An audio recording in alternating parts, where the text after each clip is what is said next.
Bueno, continuamos con sociocrítica, con la unidad de origen de las sociedades. Dijimos que íbamos a establecer como el inicio de las sociedades humanas, cuando hubo el primer cuidado de un hueso roto, cuando existió el primer fósil curado de una fractura, una fisura, ya que entendemos que hubo alguien o algunos que tuvieron que cuidarlo y darle de comer para que éste se curara durante bastante tiempo. Y vemos, como dijimos, que la sociedad es algo que se da naturalmente a partir de bases naturales, biológicas, técnicas y simbólicas, no solamente en los seres humanos, sino todo aquel animal que tenga conductas emocionales e instintivas como hace la especie, donde pues crean ese tipo de comunicaciones simbólicas, especulan ante eventualidades, por ejemplo los conejos, cuando hay riesgo empiezan a golpear con sus patas, eso es un símbolo para ellos. Y todas estas comunidades, estas sociedades, tienen una tendencia a maximizar la satisfacción fisiológica en relación a los recursos disponibles. Y ya cuando van progresando, cuando están siendo más inteligentes, van en búsqueda de maximizar su estatus, su bienestar subjetivo y demás factores. Esto de acuerdo aquí a la pirámide de Maslow que vimos. Los animales que son más inteligentes y satisfacen sus necesidades fisiológicas van aumentando su inteligencia, como los delfines, las orcas, los monos, y entonces ya no solo se concentran en satisfacer esas necesidades de comer, de sed y ese tipo de cosas, sino que buscan algo más allá. Empiezan a organizarse, empiezan a armar grupos de cacería, o los delfines también empiezan a buscar pez globo para estimularse y ese tipo de cosas.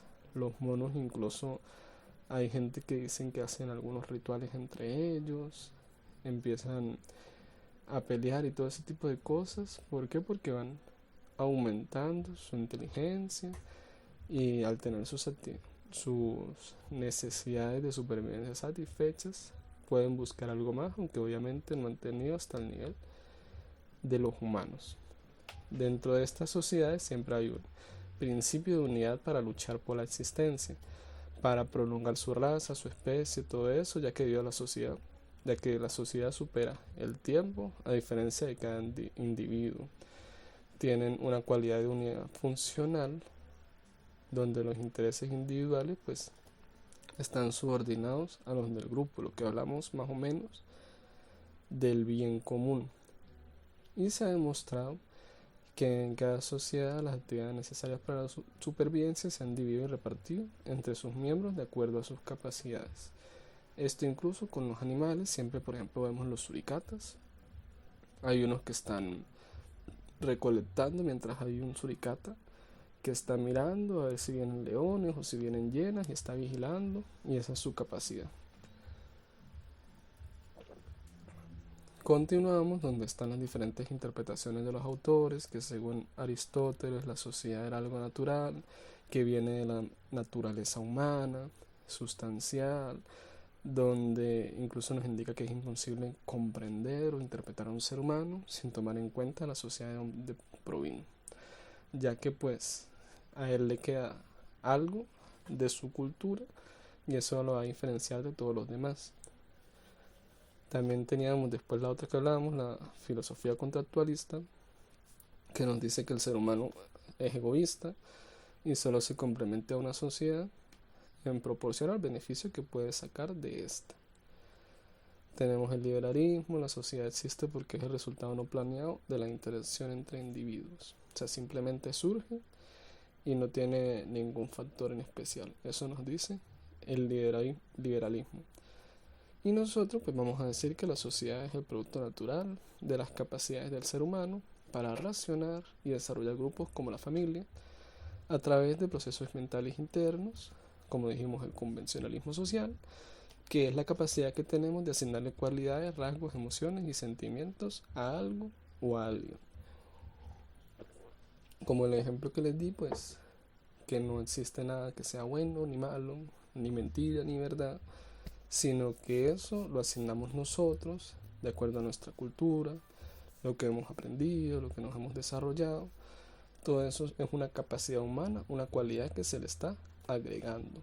No existen perros malos, no existen gatos malos, simplemente son gatos, son perros, tienen su instinto y nosotros somos los que le estamos asignando ese valor a través de la mente. Y pues todas estas sociedades dijimos que se forman porque el ser humano es un ser social. Nosotros vamos a tomar al ser humano como un ser social que se la pasa viviendo en grupos, es un animal social. La evolución lo ha comprobado. El ser humano, donde en cualquier parte, ha buscado conformar comunidades y aparte de eso, no le basta, sino que el ser humano busca apropiarse de algo de esta comunidad. Él se apropia de una parte de la comunidad y quiere formar parte de esa comunidad y que esa comunidad se apropie de algo de él. Es decir, que guarda características de su cultura y que usualmente quiere marcar una diferencia, quiere colaborar y quiere ser alguien dentro de esa comunidad que comparte. Es decir, siempre busca mejorar.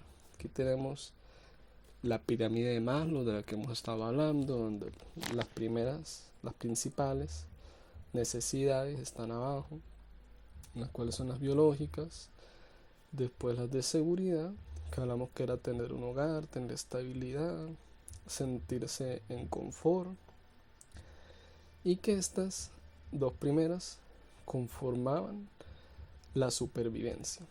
Después tenemos la pertenencia y los reconocimientos. La pertenencia nos habla ya de emociones, sentimientos, amor, amistad, jerarquías, organizaciones. Y reconocimiento nos habla de los logros. Todo ser humano, después de que satisface estas dos de abajo, puede empezar a considerar las de arriba completamente. Buscar amistad, amor, continuar con sus logros, progresar en la vida, crecer. ¿Para qué? Para autorrealizarse. Tienen que cumplirse todas por orden. Si no, el ser humano no va a llegar hasta la cumbre y no va a avanzar de manera correcta. Al menos eso es lo que nos dice Maslow, que lo cual pues es un poco fantasioso, ya que ese sentimiento de autorrealización pleno y completo de toda la vida es muy escaso, o al menos hay muy pocas personas que han dicho que lo han sentido. La felicidad se reparte en pequeños momentos y es muy difícil que alguien esté feliz en todo lo largo de su vida, pero esta pirámide nos sirve de base para entender muchas cosas de la cultura y del pensamiento. Y vamos a empezar a ver cómo iban evolucionando estas sociedades a lo largo de los años. Tenemos lo que eran los nómadas, que se formaban por cazadores y recolectores. Primeras sociedades que se forman, se empiezan a conocer en la historia, donde no practicaban agricultura ni ganadería, sino que se dedicaban a extraer los recursos que estaban en la tierra y a sobrevivir. Aún así buscaban, como dijimos, las bases de la supervivencia, buscaban cavernas, cuevas, sentirse en confort, seguridad del frío, buscar el fuego, todo ese tipo de cosas que es lo primero que buscan ellos y cualquier animal, las necesidades fisiológicas y las de seguridad. Entonces se establecían simplemente en un territorio, buscaban alimentos, buscaban cobijo y continuaban caminando, tenían ya una sociedad, buscaban prolongarla a través de la reproducción sin problemas. Y cuando ya empezaron a satisfacer esas necesidades, pues empezaron a formar esos conceptos de tribu, a crear cosas más allá que lo básico, como por ejemplo cuando hacían las pinturas en las cavernas, cuando hacen sus herramientas. Todo ese tipo de cosas nos indica que están empezando a progresar, a tener ideas y a formar lo que es la pertenencia y el reconocimiento. Y así continuaron, volviéndose luego una sociedad pastoral. Todavía eran nómadas, pero ahora no iban solos, ahora llevaban animales. Empezaron a llevar ovejas, cabras, que pastorearan y que cuando llegara el momento, pues iban a hacer su alimento. Tenemos entonces esta nueva práctica, ejercían el pastoreo para una supervivencia. Era una forma también de desarrollar su inteligencia, de desarrollar estrategias. Es un progreso que ya los diferenciaba de cualquier animal y que ahora podían empezar a tener una cultura, que alguien se dividían, como dijimos, las tareas de acuerdo a sus capacidades. Los hombres que eran más fuertes pues cazaban, las mujeres recolectaban y el pastoreo pues cambió de una manera que ahora ya habían personas que sin necesidad de ser fuertes simplemente tenían que saber manejar el ganado y ese tipo de cosas. Todavía pues estas sociedades, hay algunas antiguas pues, en África y eso que se siguen viendo todavía, que se quedaron durante esa etapa. Y debido a esto, cuando vieron que tenían estos animales, pudieron irse asentando un poco más. Ya nada más pastoreaban y se quedaban en una zona para proporcionarles seguridad también a sus rebaños. Y entonces vieron que pudieron empezar a cultivar. La parte hortícola, sociedad hortícola, se diferencia de la agricultura en que la hortícola es en menor medida. Tenemos herramientas así más básicas como las primeras que existían de piedra para empezar a cultivar. Y pues para darles un ejemplo, horticultura es como cuando alguien tiene un jardín en su casa y empieza a sembrar y tiene un huerto. Bueno, eso es horticultura, es algo pequeño, a diferencia de la agricultura que ya es algo en masa, una producción en masa. Las primeras que se desarrollaron pues fueron en Asia y se fueron extendiendo por toda Europa. Recordemos que en esta época pues no existían tantos seres humanos y los registros pues son muy escasos. Sin embargo, eso es lo que se ha obtenido a través de los historiadores, que esta sociedad pues fue una de las mejores y empezó a cultivar, que era muy rudimentario con sus utensilios y que de esta manera todo era muy tradicional, había un valor agregado, todo se realizaba a mano y muchísimo menos avanzadas pues que la agricultura. Quiero que noten pues que ya hay vestimenta, esta gente en Asia y en Europa tenían que enfrentarse al invierno, tenían que saber reunir y tener pieles para abrigarse. Por eso más que todo es que empezaron a sentarse para ofrecerse a sí mismos, a su comunidad, esa capacidad de seguridad. Y pues con esta actividad se fue desarrollando muchísimo más la inteligencia del ser humano.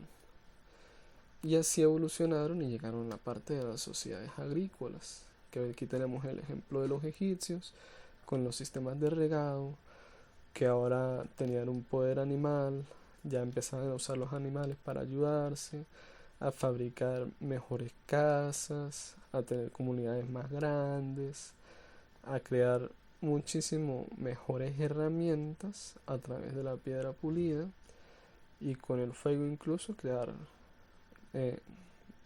herramientas de hierro y ese tipo de cosas. Entonces, esto es un gran avance sustancial. Animales, utensilios, los empleaban como herramientas para seguir cultivando ahora de una manera masiva y establecerse para formar sociedades más grandes, ya de 1000 personas, 5000 personas. Tenemos, aparte de la fuerza animal, el aprovechamiento de la fuerza hidráulica. Aparecen los molinos, que también tienen esa fuerza de viento, y otros por la fuerza hidráulica podían crear con esto movimiento. Estamos hablando de mecanizar. Ya podían empezar a crear unas herramientas más o menos mecanizadas si se ponían a estudiar, a aplicar el pensamiento filosófico de racionar, reflexionar y tener un pensamiento abstracto con lógica también, y así empezar a crear esto para lo que necesitaran. Estas sociedades pues se empezaron a asentar donde tuvieran más seguridad, por ejemplo en los ríos como la del Nilo, el Éufrates o el Tigris, ya que el agua dulce pues era lo que les ofrecía la mayor seguridad dentro de sus funciones. Y esto se mantuvo continuamente hasta que empezaron a aparecer los reyes, los emperadores.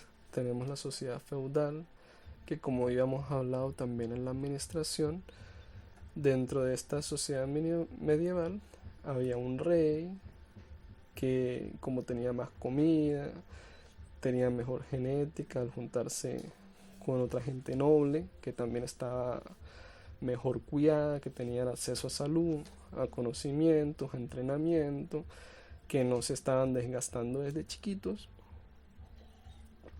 trabajando o algo así, sino que simplemente estaban en el castillo creciendo sanamente. Obviamente pues iban a ser muchísimo más altos, inteligentes, a verse sanamente mejor, a tener una apariencia más limpia, tener armaduras, caballos y esas cosas, que para la gente lo que eran la servidumbre, pues se quedaban impactados, y para ellos sí era un rey y se diferenciaba muchísimo, y quizá pues sí venía de Dios y todo eso que le decían era verdad. Por eso es que eso se mantuvo durante mucho tiempo, hasta que hubieron muchísimos nobles y gremios y la gente empezó a estar más cuidada y vieron que bueno, oye, no es tan especial él, sino que se parece mucho a nosotros o cosas así, y eso fue lo que creó pues los cambios. Vemos que había una clara jerarquía social consanguínea, donde la realeza, la familia de la realeza, la del feudo, eran quienes estaban arriba, y los de abajo pues siempre estaban sufriendo, simplemente tenían lo suficiente para sobrevivir. Sus economías basadas en agricultura, extracción, también actividades sencillas como la artesanía, la herrería, empezaron a desarrollarse, empezaron a desarrollar su inteligencia, sus capacidades. Seguimos hablando ya de que iban apareciendo poco a poco las máquinas. ¿Por qué no hubo un gran avance dentro de esta sociedad feudal a pesar de esos gremios, esas uniones y todo eso?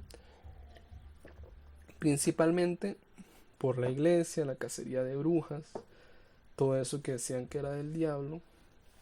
Eso hizo que todo se atrasara mucho. Había mucha persecución al conocimiento. Por eso es que esta es la edad más estancada, que a pesar de que tenía todo para avanzar muy rápido como en la revolución industrial, simplemente todo iba muy lento. Y la gente tenía que tener cuidado con lo que sabía, porque se consideraba que el que sabía pues era una amenaza para Dios, para el rey. Todos esos conocimientos fueron perseguidos, y en especial en las mujeres, porque se mantuvo mucho la sociedad patriarcal. Así pues también decimos que el estrato más bajo no tenía ningún derecho, los de arriba eran privilegiados, sin importar que fueran virtuosos o no, aunque claro, obviamente tenían una mejor preparación siempre, gracias a los que tenían. Tenemos mucha actividad bélica, guerras y ese tipo de cosas que, como dijimos, atrasaron muchísimo a la humanidad. Aquí tenemos un ejemplo de lo que era la jerarquía, la realeza, la alta nobleza, el clero que siempre estaba al lado como asesor, una nobleza más o menos media que se caracterizaba por ser los servidores públicos o algunos militares retirados, grupos medios que eran la parte de los gremios, lo que dijimos, artesanos, comerciantes, gente sanadora. Todos esos gremios pues tenían una condición un poquito más arriba para mantenerse y lograr algo más que sobrevivir. Luego están los campesinos, los que eran dueños de algunas tierras, al menos tenían una casa, podían producir algo por su propia mano. Y luego los más pobres, que simplemente eran sirvientes y no tenían nada que fuera suyo realmente y mucho menos derechos.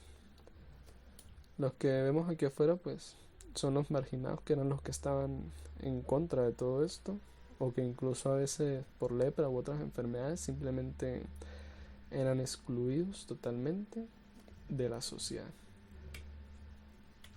Sin embargo, cuando se logró superar esto, sí aparecieron muchos registros, muchos estudios, mucha evolución para las ciencias del ser humano, mucha mecanización, mucha especialización, ya que gracias a los gremios pues se fue concentrando la información y mejorando poco a poco hasta que llegamos a la sociedad industrial, que como hablamos también en administración, bueno, esto cambió el modelo de gobierno, ya no era necesariamente una monarquía, ya habían democracias o oligarquías y ese tipo de gobiernos muy diferentes, donde la gente tenía más oportunidad. Aparece el capitalismo,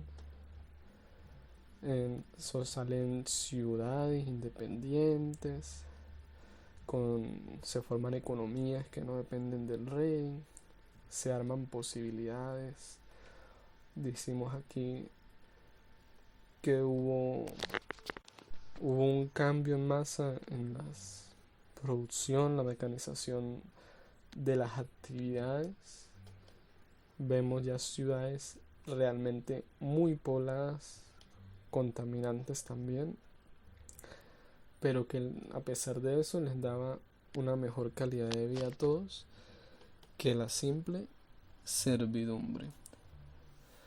En estas sociedades pues los estratos más bajos empiezan a contar con derechos. Tenemos ya automatizaciones de los trabajos, avance de transporte, fenómenos como el desarrollo de la actividad económica organizada, donde ya la gente podía tener su industria, sus propias acciones. Figuraban los bancos para que la gente pudiera reunir, es decir, ya vemos propiedades, lo que es la propiedad privada, y todos esos cambios que también hablamos en la clase de evolución de la administración. Este fue el cambio que consideró ya a todo mundo como personas, aunque seguía habiendo una variación social entre burgueses y todo ese tipo de cosas. Tenemos ya derechos, tenemos posibilidades de crecimiento, tenemos desarrollo y ya lo que son civilizaciones masivas con 100.000 personas, 1.000.000 de personas, ya sigue subiendo y progresando, y llegamos a las sociedades postindustriales,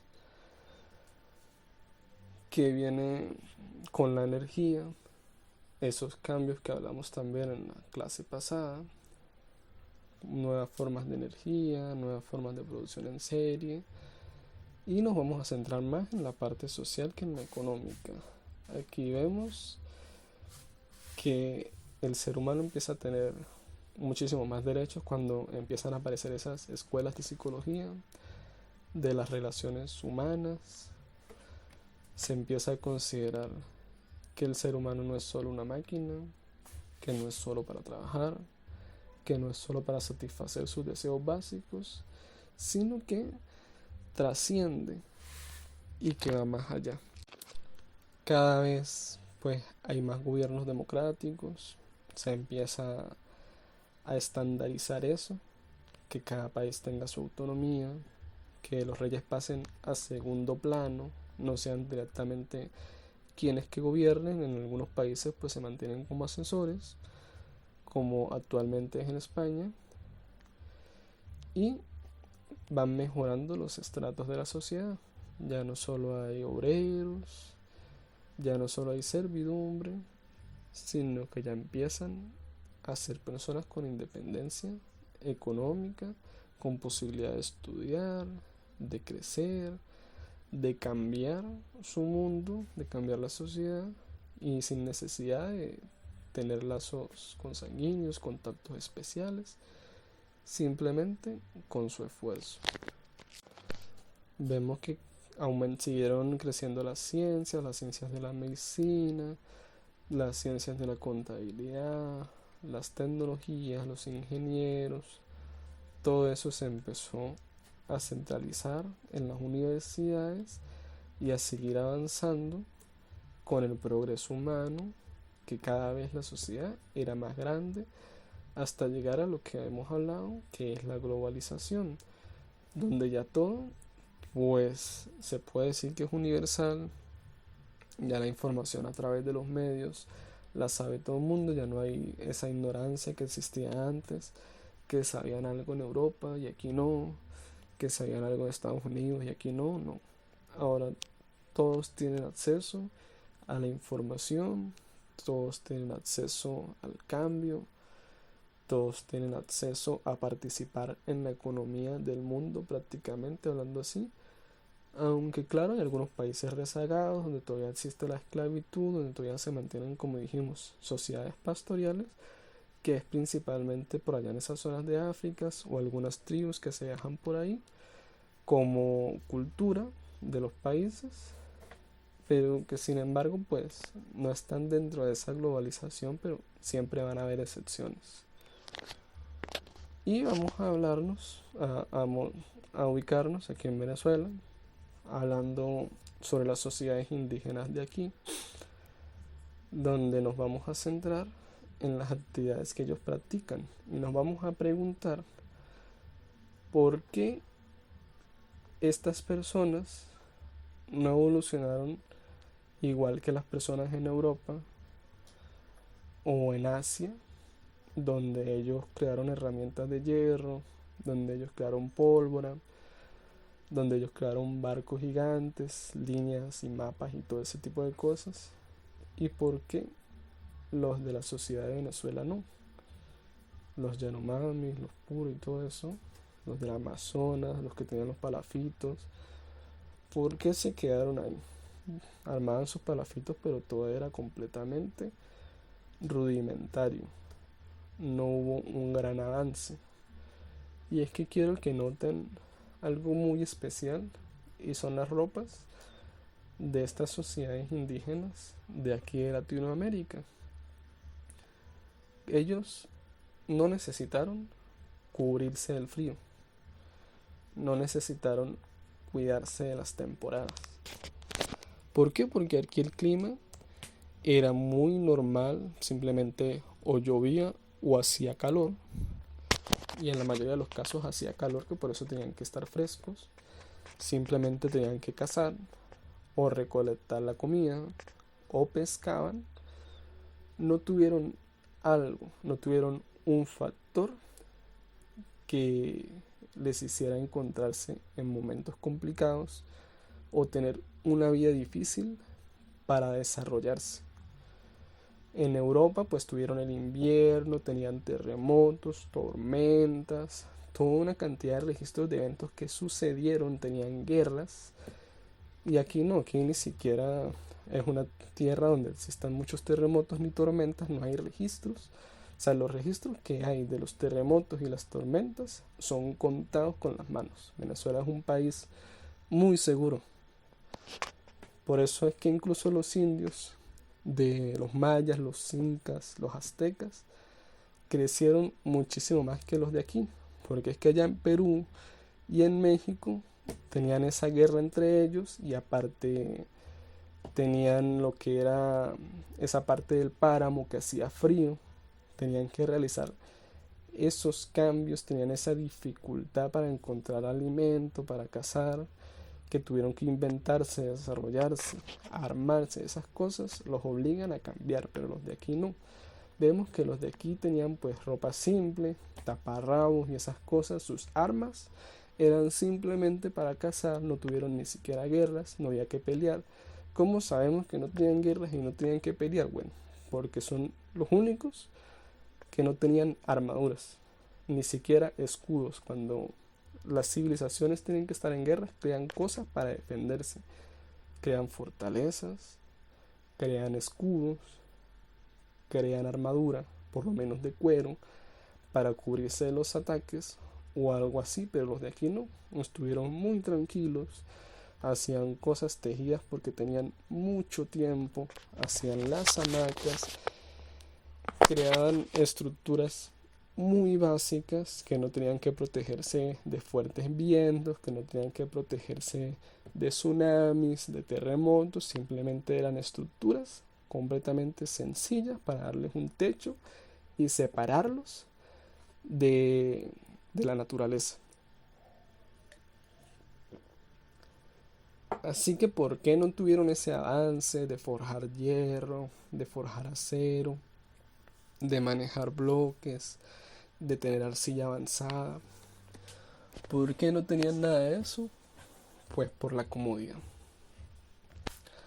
La comodidad que tuvieron los indios de aquí los perjudicó en el avance. Cuando las sociedades están muy cómodas, se conforman, simplemente se quedan ahí y nada de eso pues les permite avanzar.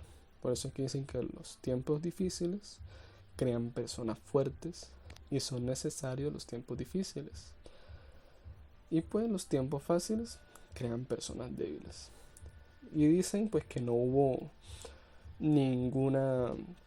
Cuando llegaron aquí los españoles, o sea, gracias a los españoles y la colonización es que pudieron avanzar. Si no se hubieran estancado ahí, quién sabe durante cuánto tiempo, o hasta que los mayas, los aztecas o lo que sea hayan venido también a conquistarlos. Pero bueno, cuando llegaron estos españoles se dice que ni siquiera hubo guerra, que el primer contacto fue simplemente tranquilo, que no hubo problemas, aquí no habían caníbales, ni eran guerreros así de, de mal genio, ni enojados, ni nada por eso, nada que ver, sino que simplemente eran indios, que siempre hemos visto que los indios son más bajitos, en esa época todavía eran más bajitos, ya que la altura que se tiene hoy ha sido una altura que se ha ido desarrollando a través de los años, aumentando cada década la altura del ser humano, pero los indios más o menos parecidos, pero en esa época eran todavía más chiquitos. Hablamos de que medían por ahí 1,20 y llegaban esos españoles que medían al menos 1,60 en esa época, 1,70, el más alto, con armaduras, con caballos, en esos barcos de madera pulida que ellos nunca habían visto, por el mar, que para ellos era algo completamente desconocido. Algunos hasta creían que por allá estaba el cielo o había un mundo espiritual por allá. Y vieron esos españoles que llegaron y dijeron, oye sí, como no sabían que era un rey, no tenían rey ni nada de eso, el más alto que ellos conocían era el cacique, que era simplemente un indio que mandaba y sabía un poquito más. Vieron esas personas y no iban a decir que eran reyes porque no sabían ese concepto, sino que para ellos lo más alto eran los dioses. Y esas armaduras brillaban con el sol y eran pesados y fuertes y sabían actuar. Era gente que sabía planificar, que llegaban a un terreno y armaban una colonia, construían, que sabían extraer. Dijeron, oye, esta gente pues son dioses. Sí, como que son dioses, creo yo, dijeron los indios. Tenemos que servirlos o algo así parecido, o vamos a colaborar con los dioses. Simplemente los españoles llegaron, crearon su civilización y los indios, como los veían superiores, pues estaban ahí ayudando, colaborando, los trataban como quisieran, de broma se consideraban dignos, y así hasta que fue cambiando la mentalidad hasta hoy en día, donde pues se mezclaron. ¿Por qué hubo ese mestizaje tan fácil también? Bueno, cuando la gente viajaba en barco, en esa época se consideraba de mala suerte llevar mujeres. Llegaban esos españoles aquí después de 2-3 meses, nunca habían visto mujeres y iban a estar aquí en la colonia durante años quizá, y no había mujer alguna, no había absolutamente nada, nada más estaban los indios, las indias y algunos negros que se traían como esclavos. Fue mucho después cuando empezaron a traerse españolas para mezclar la cosa, y que igualito pues fue un gran impacto para ellos, porque la española siempre estaba tapada, tenía principios religiosos, donde tenía que ser fiel, donde bañarse era malo, donde cuidarse de manera excesiva también era malo, malos hábitos. Y llegaron aquí y las indias pues siempre han sido más higiénicas, entran a los ríos, a las playas, también son lampiñas. Y eso fue pues el punto que permitió que hubiera un fácil mestizaje. Y por eso los indios aquí pues no tuvieron ese gran avance, no tuvieron cultura mecánica ni de desarrollo de la fabricación, sino que simplemente estuvieron cómodos, hicieron lo que hicieron. Después del mestizaje algunos se relegaron y quisieron seguir con su forma de vida porque pues era muy sencilla, muy calmada, no tenían que sobrepensar, no tenían que aprender muchas cosas nuevas, simplemente lo que ya sabían. Y hoy en día se mantiene como cultura, es parte de nosotros, de nuestros ancestros y todo eso, pero que sin embargo es como la parte de las sociedades de color, sí, la gente de color que pues no vivieron nada de eso de la antigüedad y que hoy en día muchas veces creen que se les debe algo o que merecen algo por lo que sufrieron sus ancestros, pero que realmente nadie actualmente vivió eso. Si acaso nada más por allá en África, Nigeria, que todavía hay esclavismo y ese tipo de cosas. Pero los que exigen esos derechos en esos países, la mayoría pues no sufrió nada de eso. ¿Y qué es lo que se conoce? Eso se conoce como un estigma social. A nadie le ocurrió, pero sigue estando ahí y tenemos que considerarlo siempre. Nadie, hoy actualmente, pues no se usa la palabra negro de esa forma despectiva. En Venezuela pues casi nunca. Aquí no hubo racismo prácticamente. Como decíamos, nadie aquí usaba eso de manera despectiva, nadie esclavizó a nadie. Y en Estados Unidos o esos países donde hay más movimiento, por ejemplo el Black Lives Matter, ese movimiento de personas de color, ellos no han sufrido esa esclavización, ellos no vivieron 500 años, pero el estigma social sigue ahí. Es un estudio hoy en día de cada sociedad, de cómo la cultura, no solo la cultura es progresiva y no solo vamos evolucionando y aunque no hayamos vivido eso nos queda, no solo esa parte de la cultura, sino que también los sufrimientos. Es algo que le queda ahí a las personas de manera evolutiva. Es un instinto como cuando evolucionan y saben que tienen que protegerse de cierto animal que se comió a su generación a lo largo de los años y que borrar esa huella pues es muy difícil. También de esto de sociocrítica pues vamos a mandar una actividad que les voy a comentar por el grupo.